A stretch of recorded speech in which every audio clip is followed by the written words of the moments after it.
Right, before I start, can we please just appreciate these two? Hello my lovelies and welcome back to my channel. If you're new here, I'm Sophie. Hello. Please subscribe, like and comment if you've got any questions. But right, I'll get into the video of story time, my spinal surgery part 2. Again, I've got notes on my phone. So I suppose it all started on Tuesday the 24th of April 2018. That was my spinal surgery date. That was when it was going to happen. I had finished work on the Friday, and on the Monday we had, well, I had a hotel room because I had to be in hospital for 7 AM on the Tuesday. And so I had to, me, mum, my dad, we all got a hotel just a few minutes down the road from my hospital. And oh, that night I remember, actually, to be fair, considering I was so nervous, I actually slept pretty well. So I had to shower and all this like antibacterial stuff, and it kills all of the bacteria and stuff. So I had to shower then, and then shower again in the morning. And so it was the day of my operation. So you can imagine how I felt. I was so calm but nervous, but I didn't want to show it. I remember I had quite ginger hair back then, and then I had this lovely blue tracksuit on because I thought, screw this, I'm being comfy, I don't really care. So I've got loads of photos of me of, like, obviously before my operation and me going into hospital and stuff. 7 AM Tuesday the 24th of April 2018. Go hospital, get myself all signed in, ready for my big life-changing operation. There I am, I'm in the, it's like obviously a ward where everyone goes for their, like, for their operation, so you're all together kind of thing. And I remember I was in a room with a few other women, and they were really lovely actually. And there I am. They asked me to get into my gown, do my blood pressure and stuff, so I had all that. And then all I had to do was wait until I get called in for my big changing operation. They took me in at 8 in the morning, and I was at this point I was like a bag of nerves, and like the nurse could see how like nervous I was. And so it was my time to go to that, it was my time to go for my operation. And so I remember being like, can mum and dad come with me? And they were like, well, they can come as far as they can to the waiting room, but unfortunately, obviously, as I go into the other room to prepare myself, they aren't allowed in. So they walked with me until obviously they weren't allowed any further. And I remember, oh, it was actually terrifying. Can I just like say, I was in my hospital gown in the bed, and they wheel me into this tiny little room, and it had like loads of medicine, which is obviously, it was where I had got my anaesthetic done. However, I remember I looked through the doors because they were like, no, those like open doors, and I remember looking through at the little tiny gap in the window, and I saw, like, literally in the movies, like this big metal like bed with like the massive like metal lampshade and like all the equipment. I literally remember then I was like, oh my god, this is actually happening, this is happening, like I can't believe it. And the nurse, bless her, tried to calm me down. Well, she managed to calm me down all that well that I don't even remember getting the anaesthetic in me. I don't remember them putting any needles in me, so I must have been a wreck really for them to like, I don't even remember any of that at all. There I am in the room getting my anaesthetic. They were literally just chatting to me, like really nicely actually, trying to calm me down. Didn't even realise that they'd even put me to sleep. And then, so 8 AM I was in the operation table, and I don't think I actually came out of my operation till about 4 AM. Apparently it took a good like 7 hours for them to operate on me, which is fine, but obviously it's all a bit of a blur to me. So I have had to write a lot of stuff down because I've needed Mum to give me details, because I was obviously off my face on lots of medicines that I don't really remember a lot that happened, because it was quite traumatizing. So I wake up in ICU, so intensive care unit, and I remember they were waking me up and I was crying in pain, like, and I remember they were trying to get me to sit up because they had to put this black box behind my back to do like an x-ray, because they have like a special x-ray machine for people that obviously can't actually get down to the proper x-raying thing. And so there was this black box. It was so painful, and being woken up from an operation, like with your anaesthetic, you had no idea what's going on, for the doctors to be like, come on love, you need to sit up because we need to do an x-ray. So I remember just being like, what? Like, no, leave me alone, I need to sleep. But it turns out that during my operation, they had to puncture my lung so that they didn't damage my spinal cord. And so they had to keep checking, they had to keep x-raying me to make sure that obviously my lungs, I wasn't, you know, dying basically, that my lungs wasn't building up of fluid and that, because I had oxygen on as well. And I was, you know, when you like, you wake up and you've just got all these tubes coming out of you. I have got photos that I'll include when I was first came out of my operation. My face is very, very swollen in the in the photos, so I don't even look like me. Bless you, my little girl. Like, oh, we've had to puncture your lung in order to be able to do a successful like operation, because otherwise, you know, I could have been paralysed had they not punctured my lung. So in a way I am really grateful, but I didn't like, so basically I had to have a drain in my right lung. This might be the left to you, but my right lung. And so they kept having to do x-rays on me just to keep checking that I was okay and that my lung was inflating well. And it was time to take the drain out. Oh hell no. Was I letting them take my drain out without my mum there? I literally, and they were like, right, we need to take your drain out. And I was just like, you need to get my mum. I literally point blank refused to let them come near me until my mum was in that room, because obviously it being an ICU, they're not actually, my parents weren't actually allowed to come see me at all. So it wasn't until about 7:30 PM because I was like, no, you're not coming near me, do not come near me until my mum is in this room. And so they literally had to ring my mum to be like, Sophie's not cooperating with us until you are in the room. And I was like, damn right, I want my mum.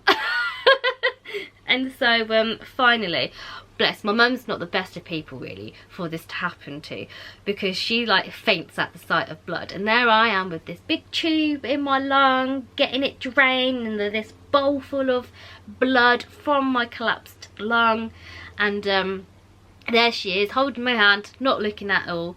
And he obviously took my drain out, which by the way is really bloody painful, like, because as they pull it out, they stitch it up there and then, so it's like you pull out the tube and it self stitches. If anything, the scar from my lung, from my drain, is actually so deep, really deep actually. So that was that. My drain was took out and I was fine. I was just on oxygen to help me breathe because obviously I only had one working lung at that point. And I remember when I first saw my mum and dad, obviously I was off my face on morphine, and they were like, you know, like when I probably was able to chat to them, I was like, excuse my language, but I'm not effing paralysed was like the first thing that came out of my mouth to them. And my mum was just like, oh my god, I apologise for her language. And the nurse was like, no, it's fine. Like, why shouldn't I be happy that I wasn't paralysed? I can move my legs. But it was just the way that I was like, yes, I can move my legs. I'm not paralysed. It made me very happy that I could feel my legs, I could move them. Oh, it was like honestly such a good moment for me, because it was the one thing that obviously terrified me. So to know that I had feelings in my legs, I had feeling everywhere, it was just a really good moment for me. So I had like multiple surgeons really for the operation, because it was like one of the big operations of the day, which is why I went in first. And this poor surgeon had to come over to me, explain loads of stuff that had happened during the operation, and basically told me that unfortunately during the operation he had accidentally pricked himself and pricked me with the same needle. So obviously we then had to go, like, they had to take loads of blood tests and stuff, because obviously we didn't want to like give each other anything, but nothing came from that, which is good. It means that nothing was given to each other. We were fine. It was just a minor mistake. Still in the ICU, and oh, actually in the ICU I had this male next to me, bless him. He's gone, like, he was really lovely, and like he had gone through multiple operations himself, and he was actually like during the night he was like, come on Sophie, we've got this, because we're both in agonising pain, crying, screaming as you do. And he was just so lovely, and he was just like, come on Sophie, we've got this, you've got this. So that was really sweet. And then there was another a male that was across the bed from me. He was getting his shoulder all reconstructed because he was in the army and he had already had the operation and then he had to have it again. He was absolutely divine. He was lovely. Like, if you're watching, hello lovely man, hello. So when I was in ICU, I had my first bed bath, and you know what, the nurses do not get enough credit for how they do this.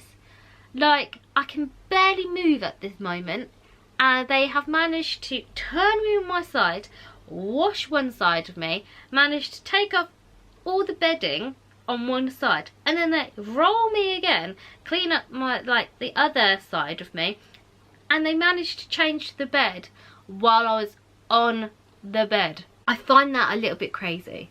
Like, they were just so lovely. Like, they really looked after me, actually. So I was in ICU for around 2 days, and obviously I'm there with my morphine. I'm like putting that stuff in me, I'm pressing that button. I was like, yes, yes, because morphine is good. We love morphine. I was in ICU for around 2 days. I had my my morphine where I used to press the button and it would just inject itself in. Obviously Tuesday went in for my operation. I was in ICU for around 2 days, and it must have been Wednesday evening, Thursday, I can't really remember, just because obviously I was very out of it. But I finally got out of ICU and went to my own ward, and had my own room, which was nice actually. I really did. I had a very nice room. It was actually a very large room. I had a telly, thank God, because I would have been bored as. And because I went into my own room, my family were able to visit me whenever they wanted, which was so nice. So I had family round all the time. Actually, you know what, my mum was just like, you need to add this in. So basically, from having my operation to just being laying in a bed lifeless, basically, my physio came literally 3 days after my operation, and they were like, do you want to try and walk? And me being the determined woman that I am, I was like, yes, most definitely want to try and walk. Because in my mind I was like, the sooner that I can get out of bed and start walking and doing all this stuff, it means I can go home to my home comforts, which I was missing at this point. So bless, she tried to get me out of bed, and she was like, takes time. So obviously it's a really weird feeling, because I felt like my back was really numb, and it was like trying to get out of bed was actually a mission. It was really hard. So obviously everyone had to try and help me.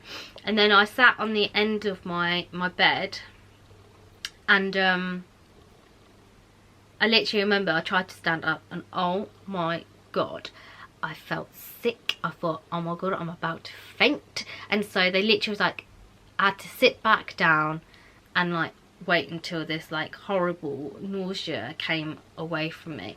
But as soon as it blew over, it was lovely. I stood up, sat back down, stood up, obviously to get myself a bit more used to like my body and stuff, because I basically had to learn how to walk again. Which was, you know, bizarre. So my physio was absolutely lovely. Bless her. She actually saw that there was some fresh blood on my gown, and so she was a bit worried that, oh my god, maybe my stitching had undone. No, unfortunately for me, the anaesthetic made me come on my period, and so there's me with the catheter, so I can't even put pants on to like have a pad. So that was a lovely. So there I am with my physio, my catheter, with my bag of pee, learning how to walk again on the ward. To be fair, I'm like, it's such a bizarre thing, yet in a hospital it was like the most natural thing. People did not bat an eyelid at all that I had my bag of pee trying to learn how to re-walk around the ward, because basically where I was, there down the hall was like this little physio centre where they have steps, because I had to, before I was allowed to go home, I had to make sure that I can walk up and down these steps okay with no like problems, because in my pre-op they had to ask me like, do I have stairs, like what will happen. So they were like, right, you have to learn how to walk up and down stairs, otherwise I was not really capable of like looking after myself after the operation. And so me being the determined woman that I am, I was like, yeah, I can do this. And I literally went up and down the stairs. I was like, I'm doing this. So that was, took me obviously a few days, because the physio had to come in every single day to, you know, get my legs working, walking. But it's just hilarious how like literally every time I walked around the ward, I just had my bag of pee. Just like casually walking, like just in a gown. My hair was like this matted mess, just pulled into a bun, and just walking around the ward with my bag of pee. Yeah, so obviously because I'd come on my period, I didn't even, like, obviously because I'm on so much medication, I didn't even feel anything. So there I am, casually walking around with my bag of pee around the ward. I then have puppy pads underneath me for my period, because I can't exactly wear underwear with pads on.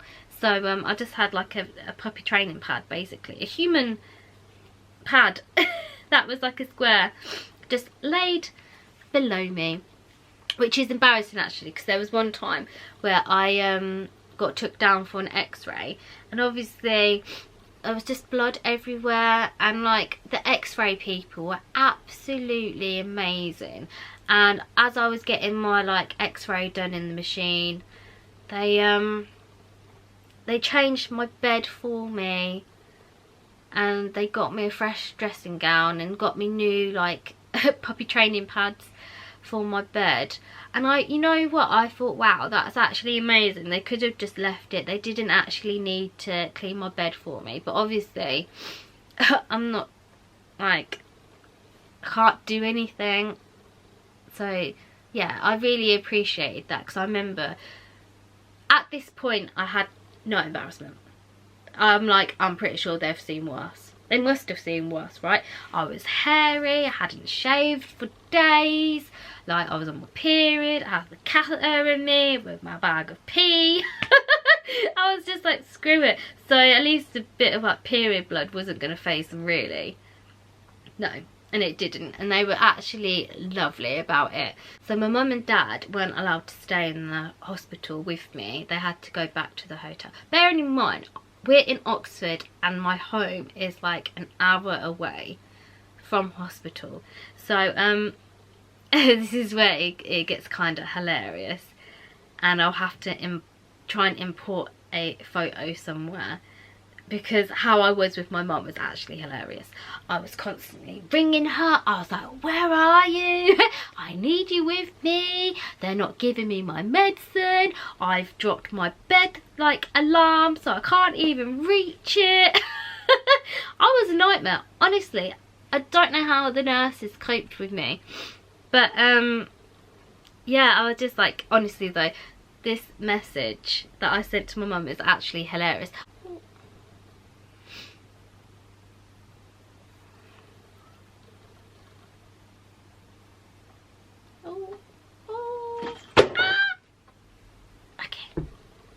Every night I had insomnia. I did not sleep at all, which is probably the reason why I was constantly ringing my mum. I was just like, mum, mum. Literally, my phone call list was just, mum, mum, mum. I need you. Can you come back? And she's like, no, Sophie, I can't come back. If you need anything, you need to get the nurses. I was very, very clingy with my mum, which was fine, because she loves me, so it's fine. Yeah, it's like, and because I had the really bad insomnia, I'm so thankful that Lord of the Rings was on. Literally at like 3 in the morning, Lord of the Rings was on, and I was just like, finally 3 hours of my time was already took from Lord of the Rings. I'm actually a Lord of the Rings fan, so it wasn't like, oh, I'm just gonna watch it to waste time. I was like, yes, Lord of the Rings is on, I'm watching this. And after that, it was telly channels where, you know, they sell stuff, and every single night I was watching like these telly sales, and I was like, yes, I need that. Bear in mind, I'm like, no, I don't need that, Soph. What are you doing? Like every single night I was like, I really need this arts and crafts stuff. No, you don't. You're just high on your meds. You don't need nothing. You just need to go sleep. Just go to sleep. And then by the time I'd finally gone to sleep, oh look, it was like 6 in the morning. The nurse had to come in, take my like temperature and do all these like blood pressure things, and oh look, I was awake again. I was just like, brilliant. And so I didn't really sleep the whole time I was in hospital. It was actually, it was awful really. I didn't get to sleep. Every single day for lunch and dinner. It's like when you've been like traumatized the amount that I was, I didn't really fancy food. It's like every single day when they brought me the sheet of like what I wanted for dinner, every single day I put a bread roll. And they were like, are you sure you don't want anything else? And I'm not gonna lie, the smell of the food in that hospital made me feel sick every single day. I was just like, I cannot stomach anything. And every single day the nurse would bring me a bread roll and she would take away the bread roll because I didn't eat it. And so, which was actually, it was a bit of cause of concern because I wasn't eating anything. My dad bought me a McDonald's and I didn't even eat that, which is surprising. But I just wasn't hungry. I just couldn't eat. Like, the least of my worries was food at this moment in time. So yeah, and then so I wasn't really eating. I was just eating a bread roll every day. Wasn't even eating that. And then because I wasn't eating, I had to have this horrible, so basically in a cup, it was just water with this, I can't even think what it's called, but it was to help you go to the toilet. Because I hadn't gone for, obviously, a number 2 for a really, really long time. So, they were helping me trying to go, and every time I was drinking this stuff, and it's disgusting, I was just like, I can't drink it. If I can barely eat a bread roll, what makes you think that I'm gonna drink this? I wasn't gonna. So I never drank it. I was just like, nope, nope, nope, nope, nope, I'm not drinking that. It was like thick disgustingness, didn't even taste nice either. I was just like, nope. I was like, my body will go to the toilet when I need to go. Oh no, that definitely wasn't the case. I was not allowed to leave the hospital until I went for number 2. I was just like, oh, brilliant. So they basically as well, it was so irritating because I had these, they're called lines that go into your neck. And during my surgery, it basically recycled my own blood into, like, it just recycled my blood so that I didn't have to have a blood transfusion, which I think was really, really smart. Like, wow, that's amazing. Like, how far have we come in this world that they can use my own blood as a blood transfusion to make sure that I'm okay during my operation. I just thought it was amazing. But the lines weren't. Oh, they were these, I've got a photo of me and they're just like hanging out on my neck. And they're just like tubes, like this one tube and then like multiple tubes just coming out on my neck. And like I kept like knocking them, I couldn't move. And I was just like, I literally remember being like, nurse, when are these getting took out? Are you allowed to take them out yet? And obviously I had to wait because it was like my jugular vein. So I was like, I can't pull it out myself because I would probably die. I had to just lay there like, oh, why are they here? So finally the nurses took them out. Oh my god though, what a palaver. And it really hurt getting them took out because so as they were, oh, it literally cringes me out now, but as they, I've got a really horrible scar actually where it was in. But as they took them out, she literally had to like press on my neck. I had to be at a certain angle on my bed. She had to press on my neck to like make sure I don't bleed out. And then she was like, right, you're not allowed to move now for the next 15 minutes. Otherwise, you know, I'll just bleed and die. I was like, thanks. Thanks, love. So I remember just laying there looking at the clock waiting for it to be like at least 20 minutes before I moved, because I was like, I don't want to die. And because they left me, they literally like, right, wait like 15 minutes and then you can start moving again. So I was just laying there, I was just like, okay. But I'm so glad when they got took out. Oh, it was just, I could move my neck. It was amazing. So basically I was progressing quite well. Like, I was, my physio lady kept coming in, I kept walking my ward, which was fine. And then it was the only issue that I had, that reason why I wasn't allowed to go home yet, was because I didn't go for number 2 on the toilet. Bearing in mind I hadn't ate all week, so there was nothing really to like clear out. Basically I had to have a suppository put in that area to try and help me go. That didn't help at all. I was just like, oh, they were like, we can't let you go home until you've gone to the toilet. I'm like, oh. And so I had a suppository that didn't work, and they were like, we really don't want to do it, but we think we're gonna have to give you one. So I had to have an enema, which worked, thank God. I did not go all through that to not go home just because I couldn't go to the toilet. Like, no. And so, yeah, and had a enema, went to the toilet. They were happy about that. I was like, yes, finally. And they said that obviously I can go home. I had this lovely male nurse called Fran, and you know what, right, a catheter is really weird. So it's like, you don't feel your bowels being emptied out at all, and then he has to like snip it and unclip it. Which is actually like the weirdest thing. He was like, breathe in. I was like, okay. And then he took it out, because actually one of the surgeons was actually not happy, because I was meant to get my catheter out on the Friday and they didn't actually take it out until the Monday. And so she was like, why? Why hasn't it been took out? She needs to, like, I needed to be a bit more independent, like, for me to go home. Obviously the reason why I needed to go for number 2, to make sure that like, my insides are working and stuff. And oh my god, that first wee that you have after a catheter has been took out, ooh, it stings.